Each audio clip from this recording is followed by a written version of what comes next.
Welcome to Finance at the Jobsite, the podcast where construction finance meets the field. I'm your host, Rishi founder of Being Human. In each episode, I sit down with construction CFOs, controllers, owners, project managers, IT leaders, ERP consultants, and industry experts to uncover how they connect the back office with the field, choose and implement technology, manage cash flow, and drive profitable projects. Whether you are running the numbers, leading the team, or designing the systems that keep projects moving, this is your place to learn what's working, what's broken, and what's next in construction finance. Today, our guest is Kevin Jacobs. Kevin, welcome. Hey, Rishi, how are you? Very good. Good to have you back on the show. Hey, it's good to be back. I appreciate you asking me back again. Yeah. Today's episode, it's on ERP migrations in construction. The first section here is when contractors outgrow QuickBooks. Many construction companies start with QuickBooks. What are the first signals you see that a contractor has outgrown it and needs a real construction ERP? You know, that's a common scenario because QuickBooks is very good at what it does, but it's not really built for construction. So when you're getting into more detailed job costing, WIP reporting, you really need to take a look at a construction-specific ERP. And what we like to do is kind of walk owners through a question or three questions, however it's broken down. But where are you losing time? Where are you losing control? And where are you losing margin? And, kind of the same pain points always show up. So I make the joke that the construction industry is hounded by the same 10 problems. But then when you look at a specific contractor, those 10 problems affect that contractor individually so much differently than it does the next contractor down the road. So the pain points that kind of pop up is, they're running their company out of spreadsheets because their current ERP doesn't have the capabilities they need. They don't trust job costing until after the month end is closed because of the delay that's associated with these manual workarounds that they've had to lay on top of something like QuickBooks. So, purchase orders are missing, change orders are missing or incomplete. Labor isn't posted daily, and costs are batched and entered weekly instead of daily. So even if you're getting a cost report this week that's 7 to 10 days old, that's 7 to 10 days of activity that you know nothing about and you're reacting on old information. So more problems are like the billing is slow and it's prone to error, which causes further delay. There's change order chaos, pending versus approved is unclear. The pricing may be buried in an email chain somewhere. Change orders may not be tied to the right job phase or cost type. And then there's always the risk of unbilled revenue. So, in that, when you get scope creep, unbilled revenue, unapproved change orders, your margin starts drifting down. WIP reporting is manual, which takes up more time, which is more prone to error. And if these sureties and these bond agents, when I hear them speak, the first thing they talk about is having confidence and trust in the numbers that are presented to them. So if they're finding more and more errors, then that confidence erodes. Payroll becomes a hassle. If you're dealing with certified, unions, prevailing wages, those workarounds can start multiplying exponentially. And all of a sudden, your payroll is spending all week long on compliance. Committed costs aren't always visible.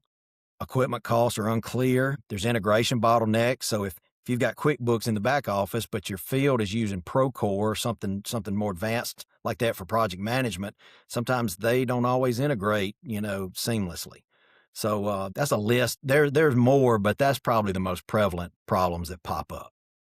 Yeah. As the revenue grows, the operations get complicated.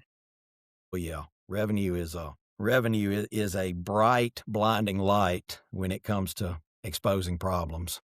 When you're talking to an owner who is afraid of changing systems, how do you quantify the cost of staying on broken processes? All right, we're going to get a little nerdy, get a little technical right here. We like it. So all right, first thing you want to talk about is labor. You want to turn the efficiencies into dollars. And if you look at hours spent per week on inefficiencies, manual workarounds, rework, let's break down an example. So you got project managers let's say they're spending 10 hours a week on manually tracking cost and following up on change orders. You got accounting that's wasting 15 hours a week. You got payroll, say they're wasting 8 hours a week on some of the things we talked about, certified, union, prevailing wage. So if you've got 5 PMs at 10 hours a week and a fully burdened rate that you're paying a PM, say, is $80 an hour. You got 2 accountants at 15 hours a week. You got an AP clerk at 10 hours a week. Those number of employees times those hours, that ends up being 90 hours a week of wasted, inefficient labor. And if you do $80 for a project manager, $65 for an accountant, $40 for an AP clerk, that extends out to $6,350 a week on wasted, inefficient labor. If you multiply that by 50 weeks, I know 52's in a year, we're going to take 2 weeks of vacation. If you do about 50 weeks, that's $317,000 of wasted labor right there, that's not just obvious slap you in the face, you're wasting money. That's just, if you go and sit with these people and watch it, how inefficient these processes are, then it can start becoming more clear how much labor dollars are going to just inefficiency. So that's one thing, margin leakage. So late change order approvals. If you got T&M contracts and you're missing out on T&M billings, if you're underutilizing your equipment, if you're missing possible billings for equipment, a conservative rule of thumb is about 0.5% to 1.5% of revenue that you could say leaks because of those categories. And 1% leakage on $50 million of revenue is $500,000 in a year. So there's $500,000 of gross profit that's just gone. Cash flow and financing. So you show an owner how your days sales outstanding. So if it starts dragging, if your AR billing collection starts to drag, in today's environment, every 10 days of extra drag on $50 million worth of revenue, that ties up about $1.4 million in AR. And it extends it out, which hurts your cash flow. But the cost of that capital, so if you multiply that 1.4 million times 8% interest, that's about $110,000 a year. And then retainage delays and unbilled change orders, they just add to that. They compound that problem. When you're talking about the world of compliance, so if you get penalties for payroll compliance, some of these prevailing wage, all this that we've discussed have very strict rules around them. Let's say you get a $25,000 penalty one year for that.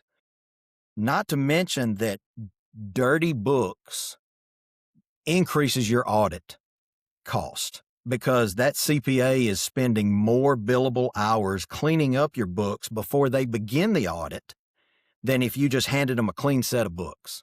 So say that's an extra $10,000 a year.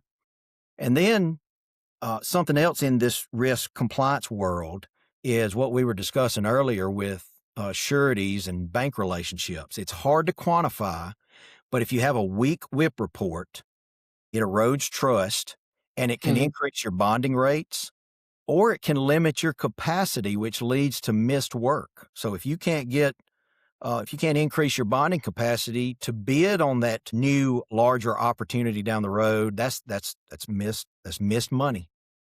And then just opportunity costs. So lost capacity. Say if these inefficiency gaps, this project manager that's spending 10 hours a week on inefficient work rather than going out and getting additional work or making the work that's there more profitable. So, if those inefficiencies limit your company by 1 crew or 1 to 2 projects per year, that's profit lost. And then by putting inefficiencies on your people, they can get stressed out, they can get burned out, and they can leave. And I was reading an article the other day that said today's estimate now to replace an employee can be anywhere from 50 to 80% of their salary just to replace. Wow. So, it's retaining talent has a huge effect on the bottom line rather than a constant turnover of paying to find these people, paying to train these people, waiting while they get up to speed, and you're paying them the whole time that they're doing less work than their previous person was. So when you add all that up, all right, that was a lot of different examples. I told you we were going to nerd out for a minute. If you add all that up, the labor inefficiency was 317. The margin leakage was 500. The price of the capital was 110. There was 25 and 10 on the risk compliance, so that's 35. And let's just say on the lost capacity, the profit loss, just throw in 75,000. If you add all that up, that's $1,000,000 of just inefficiency, just due to inefficiency, broken processes, and manual workarounds. So you lay that in front of an owner and you go, okay, you're wasting $1 million a year. And here's what a new ERP is going to cost you.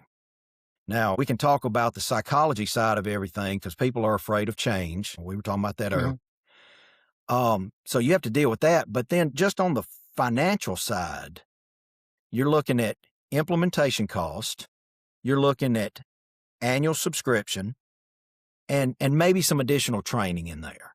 So depending on the size and the complexity of the business structure and the ERP that you select to bring in, that one-time implementation can be $150,000 to $500,000. An annual subscription for a quality construction-specific ERP, $120,000 to $250,000. Again, depending on complexity, the number of users, number of licenses, a lot of layers in there. But so at the high end, that's $750,000. If you took the $500 for the implementation, the $250 for the annual subscription, that's $250,000 lower than what we just showed you were losing. And the $500,000 is a one-time expense. So then you're down to the $250 annually. So your payback on that is generally going to be less than a year. And then your ongoing return on your investment is going to be, if you're paying $250 a year, but you've gained back $1 million, no, you're getting a 3 to 5 time return on investment every year. Yeah, that's so good. We actually recently released an AP labor and workflow benchmarking tool. So for these construction companies, how they're operating their AP department and how it can be improved. So showing really the quantitative effect of the change is so important to convincing the owners. Yeah, it's, they're contractors. They're really good at their craft. They know how to squeeze money out of a job, but usually that back office is something that's alien to them. And the more, like we were saying earlier, as revenue grows, as your business gets more complex, that back office just gets murkier and murkier to them. And if you can point out, if you can quantify dollars that they're losing in that back office, that's usually a pretty good buy-in for. What revenue or operational complexity do you usually see ERP migration conversations start happening? We were saying earlier, revenue is a big bright light. It's actually like a blunt instrument. Its complexity, kind of reveals the actual story. Just for some common ranges, you're looking at a contractor that's in the specialty trades. It might be gross revenue of 15 to 30 million. They've been plugging along at 5 million for several years and things have been good. Then all of a sudden words got out, they're a great sub and they're getting more and more opportunities. And all of a sudden they've gone from 5 to 15.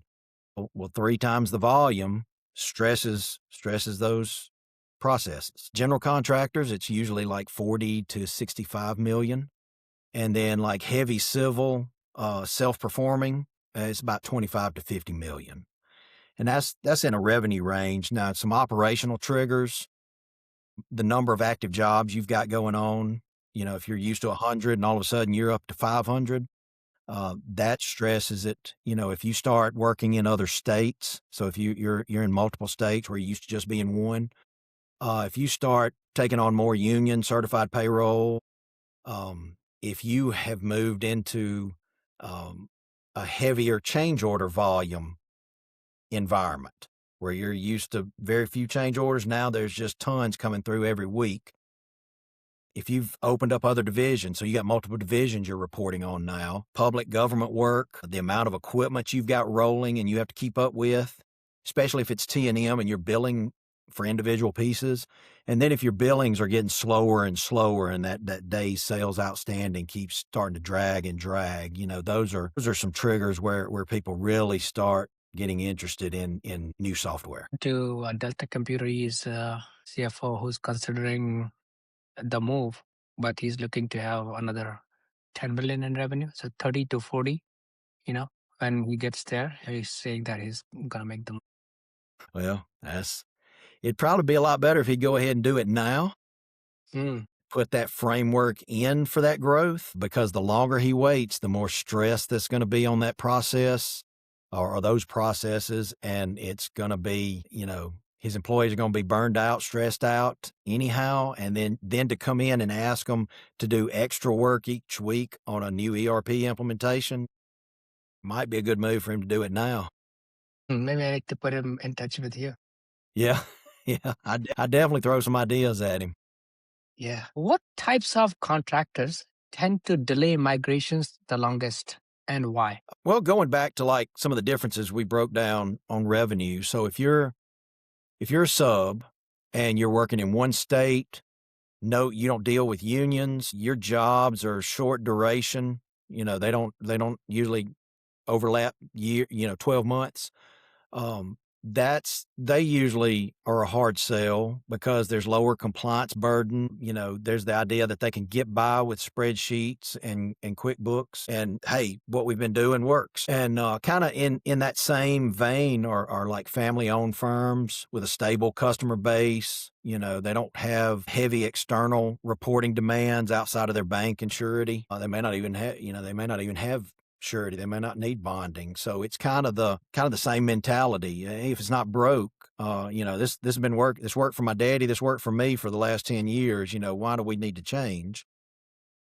And then, so you get some contractors who have like some Excel power users who can do anything with Excel. And so if they go in and tell those people, hey, we're going to switch to this new ERP because we need this old one to do this. And they go, I can do that in 10 minutes in Excel. They're not going to change. So then you got some other, service heavy contractors.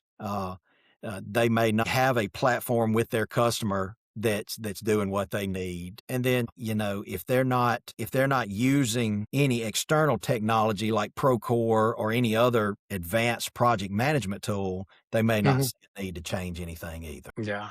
There's some companies now in the market who are out there connecting Procore with like stuff like Sage 100. So you stay with Sage 100, even though it's like the software from like 50 years ago. We're going to connect it to Procore. So you can run both. Accounting is going to be in Arcages and the operations is going to be in New Era. Which I just don't see where that works. But like we were talking about, this world is changing fast. So we'll see where that lands. Yeah. There's something going to happen here. I feel like there's going to be a technology which is going to enable move easier. The next section here, Kevin's on choosing the right ERP system. When companies are evaluating systems, how do you help them decide between platforms like Vista, Spectrum, Foundation, or Sage Solutions? I generally like to get them to start with the end in mind. I want them to understand what type of reporting they want internally. I want them to understand what type of reporting they need to produce for external factors. And then they also need to have a healthy understanding of what type of budget it's going to take to get that. And then from there, you move into the operational fit. What's their contract mix? Is it lump sum? Is it T&M? Is it something else?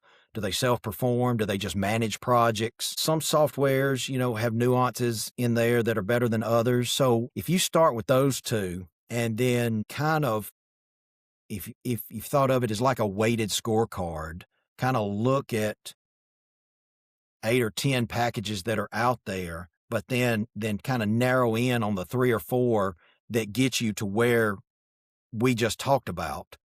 Then you take those 3 or 4 and do a deep dive on all 3 of them, which I know it takes up time and it's kind of it's kind of a pain. But to get demonstrations from all three. Now, a demonstration is not the end all, but to do a deep dive, talk to people who use the software, find contractors that are similar to you, because the construction industry is really unique in the fact that they usually don't mind helping each other. And so you can find a contractor that you may or may not compete with that is set up like you, very similar to you, does a lot of the similar work. They may have a good system, and so instead of recreating the wheel, reach out to them and ask for advice. But that's kind of where you start off and get them started down that road on deciding what they need. Do you take on these ERP migrations projects yourself? I have so I'm an experienced user in several platforms. I have been the CFO that implemented a large ERP package, and then I have been on the consultant side to where I kind of project manage the process for the contractor. Now, when it gets into technical side of the implementation, like making sure the software is set up correctly, the right boxes are checked. We've got cost codes tied to the right GL account, things like that. I usually partner with an implementation company that I have a relationship with. But like I said, I've kind of project manage and advise, and along the way are helping the contractor set up financial processes around their new ERP system. Makes sense. In your experience, what makes Vista a strong choice for many construction companies? Okay, I guess your comments might light up with this one, because I think Vista is by far the best system out there. Because as you can buy the best system in the world, and if it's not set up correctly, you're going to be unhappy because it's not going to deliver what you thought it was going to deliver. I have seen Vista set up incorrectly, and it did not work. I have seen Vista set up correctly, and it delivered more than what they even sold us on it. And it can handle T&M projects. It can handle lump sum projects. It has a fantastic equipment module. It handles HR and payroll functions. It is a total package and where I implemented it was a self-performing general contractor who was in the world of civil and site prep, steel erection, fabrication, had an E&I division, and so covered, and also had an industrial services side. So we had a huge mix of contract types, billing cadences. We had almost 500 employees, and Vista fit everything we needed it to do. We just onboarded a subcontractor who uses Vista for our construction AP automation solution, and they have a lot of work orders. Yeah. So that will be like industrial services in your view, work orders? Yes. Yeah. What are some of the biggest misconceptions contractors have when selecting a new ERP? Probably the biggest is that this new ERP is going to fix all of our broken processes. Which, as you know, being on the software side, what's the saying? Junk in, junk out. Garbage in, garbage out. Yeah. Garbage in, garbage out. That ERP is going to regurgitate exactly how you set it up and what you feed into it. So, like we were just saying, you can buy the best system that Elon Musk can deliver. But if it's not set up correctly, it's going to give you wrong numbers, wrong reports. It's going to be inefficient. You're going to be unhappy, and you're going to be like, why did I spend this $750,000? Just thinking that just a new ERP system is going to make everything perfect, that's one thing. That's a misconception we try to temper. And then, when you start suggesting these robust systems that cost six figures a year, the contractor pushes back and goes, well, any of these modern systems can handle construction. And it's like, no, they really can't. It's kind of like the situation where you're at now. You're with, say, QuickBooks, and it's not doing what you need for construction. Well, don't go buy company X because they've just got a general package too. They're not construction specific. So, you have to remind them how specialized construction is with WIP and percent complete, retainage. Other industries don't deal with that. So if a software is not built for construction with construction people who are involved in programming, I would steer them away from it. And then we said that the demo wasn't the end all. That's another thing, that, hey, the demo proved it worked. So I know it'll do it, but just reminding owners that demos are scripted. Mhm. And sometimes they don't use company specific data. I've seen good demos where they got actual data from the company. They spent time with them doing a deep dive on processes and operation flow and what type of work they did and how labor moved between these jobs and equipment. But then I've seen demos where people come in and here's the script, here's how we do it, here's how you need to do it, and give me $85,000 and I'll leave it with you. So, and then just some others like, thinking that the license price is going to be the total cost. They don't put much thought into implementation and data migration and training.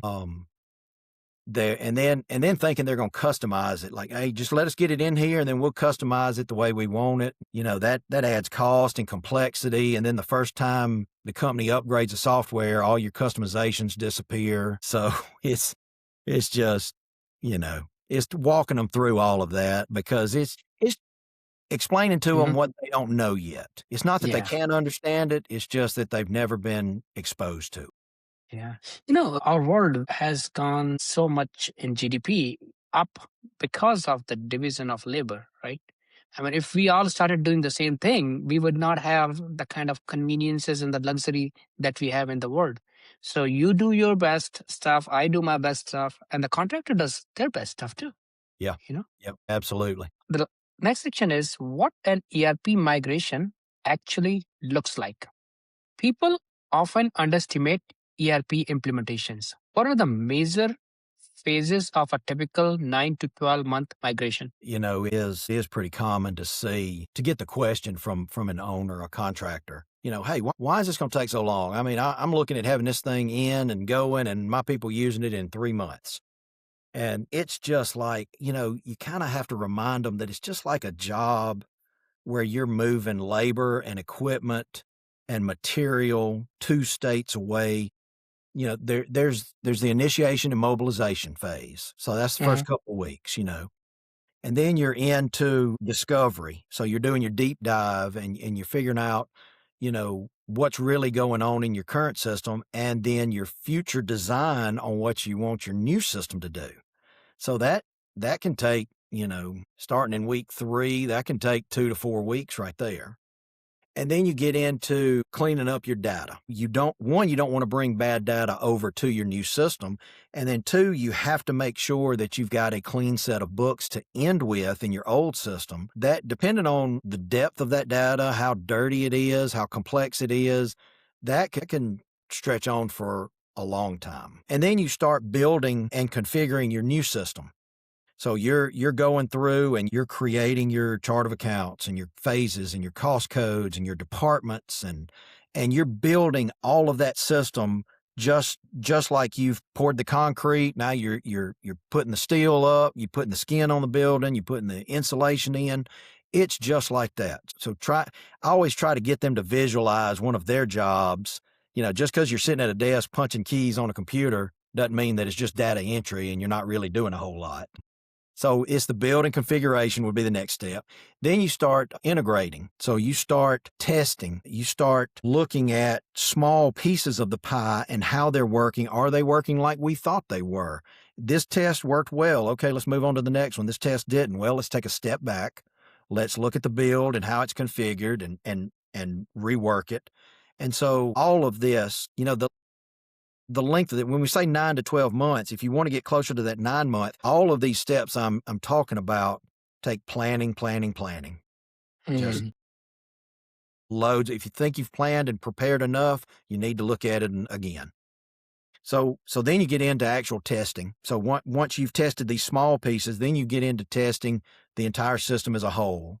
and okay, it's looking like we've got it put together. Here you start training because you know you've built the system, you know the framework and how it works is about 90% complete. So now you start training people. And some people may say, why didn't you start training earlier? Well, you may not have had the complete build on how things were set up, how this is entered here and not in this window. So you don't want to start the training too early because there may be some major changes along the way. But so you kind of, once you've got it built and tested out about 85, 90%, then you start your training. And then you train and train and train because, like we said earlier, people are scared of change. And the more you expose them to it, the more you train it, that stress level decreases. And then you start looking at your go live date. Mm-hmm. So you punch that go live date. In a perfect world, we would run concurrently for a month or two before the go live dates. You'd have your new system set up exactly like you think it needs to. And so you start running in it while you're running your old system as well. And if you can identify problems, if everything reconciles out between the two systems, then you know that you've built a pretty good system. And so then you hit your go live, and then it turns into, oh my God, I forgot all my training. And so you're stabilizing. Yeah. If people panic. So you stabilize, revisit some training. Problems are going to pop up because no matter how much you do prepare and plan and test, there's going to be one little situation that slipped through that you didn't think about. One exception to the rule that pops up once every year and a half, it pops up during that time. And so it's retraining your people, it's stabilizing the system, it's making small tweaks to make sure that everything is as efficient as possible. And so that'll last, a month to 3 months. You'll start seeing, you should start seeing those efficiencies in some areas immediately, but really after 90 days, people should be comfortable and know their job and know what to do. And the efficiency should be pretty relevant. And then this step right here is kind of out of that 9 to 12 month implementation window. But after about a year, when all the users are used to the system, their confidence is back to where it was in the old system before you made the change. They know their job, they know their processes. That software, I would almost guarantee you that software is not being 100% utilized. So then you kind of revisit. You may want to bring in the team that helped you implement it and go, hey, here's how we're using it. Here's how it worked according to plan. It's working great, but how can we make it better? How can we optimize it? And so there may be parts of the software that you're not using.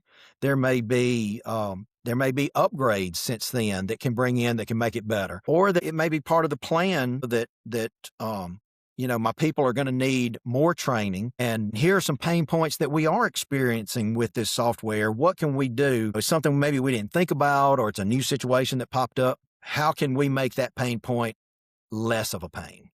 So bringing in, like I say, after about the 14 months, revisiting everything and seeing how you can make it better, because I wouldn't want to pay $150,000 a year and use half the software. Even if that half is better than what I was doing, I would want to push that up to, I want to be using 80% or 90% of this package. I've seen so many migrations where I've not thought about this entire process as deeply as you have. Yeah, some of them, like I say, some of them think it's going to take about a month and they're going to be running in it. What roles inside the construction company need to be involved in a successful ERP implementation? You can approach this from a couple of different ways. From the idea that it's an investment and money is going to be spent.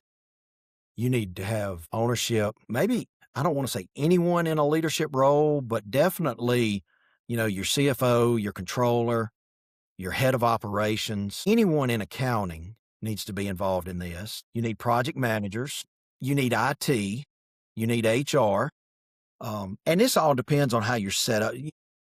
A lot of times an accounting department handles HR functions. Sometimes there's a separate HR function. Estimating and purchasing, procurement, They all need to have some kind of role in this. Then on the other way to kind of approach it is employee adoption. If you get now you can't just open the floor to every idea, but if you do get especially the field, the project managers, the supervisors, the foreman, if you let them have some input, if you go to them and figure out what issues they're having with the flow of data from the field to the accounting office, let them have some input, let them have some ownership in this process, you probably have a more successful adoption rate throughout the company than if you didn't do that and you just went to them and said, here's what you're using now because we told you to. Yeah, yeah. Involving people, they also feel like they're getting their say in the process, even if they don't say anything.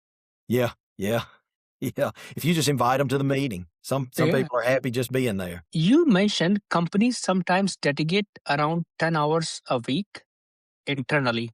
What kind of work does that actually involve? And that's kind of an average over the life of that implementation. Mhm. It's going to vary by what system you're building and testing. Say like payroll, during that time, payroll is going to be working a lot of hours a week because they're going to have their normal processes, and then you're going to be asking them to work 20 to 30 hours more building and testing out this new system. So there are peaks and valleys within that, but you can safely bet on about 10 extra hours a week. And that's actual work. That's cleaning up data. That's building a new chart of accounts, building a new phase and cost code library. It's testing data migration. So you may be reconciling the new system to the old system. It's validating that all of your vendors and your customers have come over to the new system completely and without duplication. So it's just testing, reconciling, and verifying is how you could sum it up. Makes sense. The next section here is on data migration and system structure. When moving from systems like QuickBooks to Vista, how do you approach transferring financial and job cost data? Really, you adhere to three principles. You want to move any open items and active jobs in detail because, as especially with the WIP reporting and revenue recognition, you've got to have all of the details of any active job. Any historical data, you can usually keep it in summary. The next point is you want to make sure that your job costing is mapped correctly so your WIP, your progress billings, and your retainage work on day one. That is kind of like payroll. That's something that you don't want to be working out the kinks and the problems down the road. You want it clean and working the moment you push the button on the new system. And then the third one is just you want to tie out the general ledger to the sub ledgers and job cost with a strict reconciliation plan. So if your trial balance on the last day of your old system matches the trial balance on the first day of your new system, you know that data has come over correct. You often recommend starting with clean beginning balances instead of migrating historical transactions. Why is that approach usually better? It's dependent on how you want to look at your historical data. So if you have access to your legacy system, um, there's no reason to bring over transactional data for closed items if you can always go back into the legacy system and look it up. It's rare that you're going to go back more than 2 years in the past, especially once any kind of audit or review is finished. But you may, but it's rare. So if you can access your legacy system, leave that historical information there. And even too, you can, if you're going to lose access to it, you can download information. You can GL detailed activity can be downloaded in an Excel file. Bank recs can be downloaded PDF.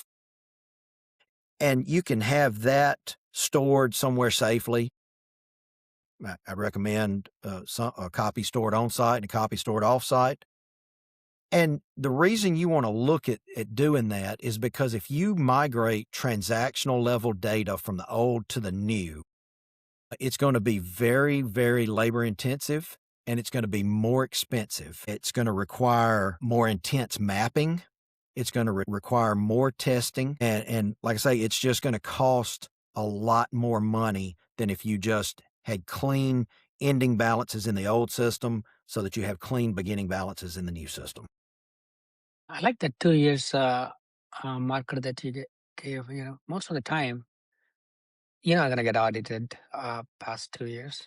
Yeah. What are the most common mistakes companies make when mapping chart of accounts, cost codes, phases, and cost types? The biggest thing I see is that everybody wants to put all of the detail on the chart of accounts, which anyone listening, that's your general ledger account codes.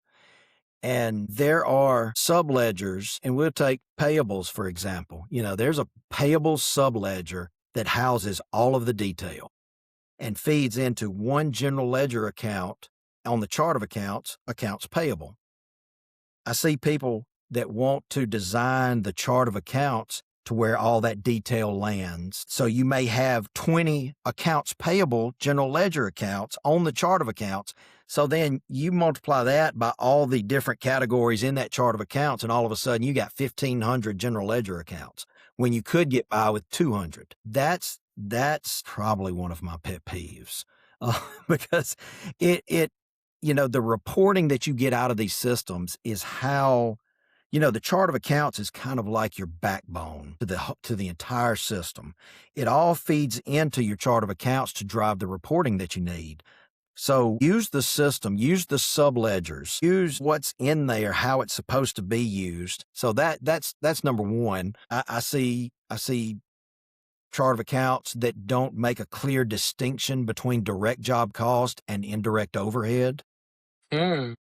I see some that start off, they're missing some construction specific general ledger accounts. The most obvious one is like an over and under billing account. And then if they're ignoring like a multi-entity or an intercompany transaction, if they're ignoring that and then they're trying to go back later and add general ledger accounts to make an intercompany reconciliation easier, that's all problematic. Cost codes, usually your legacy cost code system can be cleaned up and built upon for the new system rather than just trashing it and building an entirely new one. Mm-hmm. So that's an issue I see. Another issue is letting project managers just freely create cost codes. And I know this gets into the world of, well, it's my job. This is how I want to see it happen. But then that's part of, let's talk about how that affects the company overall as well. I understand the project manager has a job to do on this job, but then let's see how feeding that into the system affects the company as a whole, and let's see if we can compromise somewhere. And then not aligning those cost codes to estimating. Estimating may have 10 cost codes, but the project managers are using 35. That makes any kind of actual to estimated analysis almost impossible. And then phases, don't treat phases like duplicate cost codes. So I see that out there. And then as far as cost types, just keep them simple. Labor, burden, materials, subs, rented equipment, owned equipment, and other. That's really all you need. I like that phases don't make them duplicate of cost codes. We see that a little bit. The last section here, Kevin's on war stories and practical advice. Can you share an example of an ERP implementation that went wrong and what companies can learn from it? Okay. We were helping a contractor implement a new system. They were on their legacy system. They had been on it for 15 to 20 years. They're going back to the chart of accounts. Their chart of accounts was just not set up correct. And especially for the new system, for the reporting they wanted out of the new system. And so we advised that we structure the chart of accounts in a certain way. and the cost codes and phases and showed them that this is why we need to do this to get to the reporting that you told us you needed. And everything was cleared, everything was approved, everything was good. We get into the implementation, and we're deep into the implementation, and they start receiving pushback from their employees. Well, I've always posted this to account 1,000. Why am I having to post it to 1,500 now? And what they did was they caved on that pushback, and they wanted to go back to the same structure as their legacy system in their new system. We advised against it. They said they wanted to do it. So we went back and, as best we could, matched up to the old one. But those errors that old structure created in the old system started presenting themselves in the implementation in the new system. And so that caused a significant increase in the cost. It pushed their go live date by 8 months. And of course, because of the delayed schedule, there was friction from them. Hey, you said we were going to be done by now. And so it made the implementation very contentious. And so I would not recommend changing midstream like that at all. Yeah, I was talking to an IT company owner, and she does these ERP migrations all the time. She was telling me, in these migrations, you gotta be very kind to people who are undergoing this process. And usually, there's one or two employees who either leave or get fired, or there's something happens in these migrations. They're very and people-wise process as well.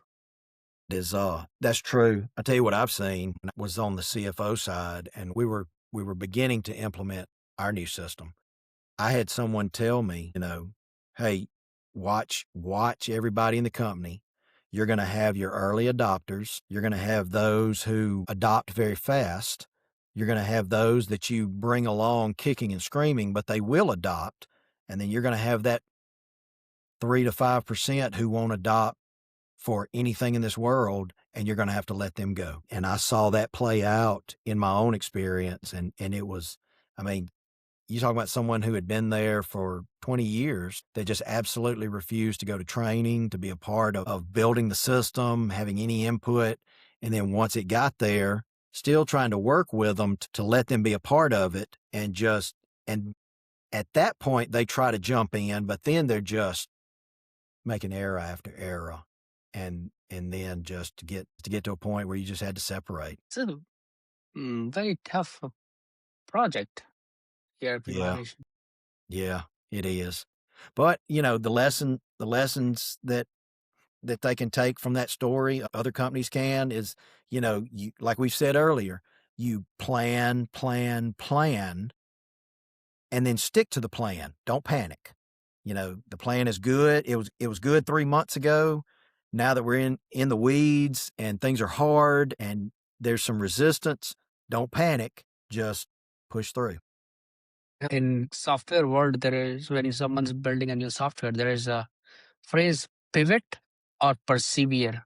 So I guess in ERP implementation, you only persevere, you don't pivot. That's right. You persevere, push on. The last question here, Kevin, is, after the system goes live, what metrics tell you that the migration was successful? Accounting functions are working as expected. So you're like we were talking about earlier, your trial balance reconciles to the legacy system. Subledgers reconcile to the general ledger. Your AR and your AP are aged correctly. Your bank recs are working. And then you go to the operational side. If we automated field input in any way, say like labor hours or equipment hours, make sure that, one, that the field is able to use that as you trained them and as they expected to be able to use it. And then, two, to make sure that information is feeding into the system like you planned. And then you want to look at the data quality. Your vendors and your customers are in the new ERP system, complete and without duplication. Your equipment has moved over, all your pieces of equipment, and everything is set up correctly to calculate your depreciation, and that's matching up to what your expectations were. Critical users have access to every part of the software that they're supposed to have access to, and the reporting is as planned. The owners wanted a very specific style of report. The sureties and the banks wanted a type of report, and you're able to get that out of the system in an efficient manner. And then, like we were talking about earlier, those efficiencies that were promised with this new system start showing in everybody's processes, in the first 30 to 60 days. And then after 90 to 120 days, everybody's really, really happy with this new system that you forced on them, and they love their job. Yeah. Kevin, thank you so much for your time. I had a fantastic conversation with you. Thank you, man. I enjoy being here. I appreciate it. Of course. Thanks for listening to Finance at the Job Site. If you found today's conversation valuable, share it with a teammate and subscribe so you don't miss the next episode. You can listen on Apple Podcasts or Spotify or watch on YouTube. Just search Finance at the Job Site. Until next time, here is to building smarter, faster, and more profitable projects.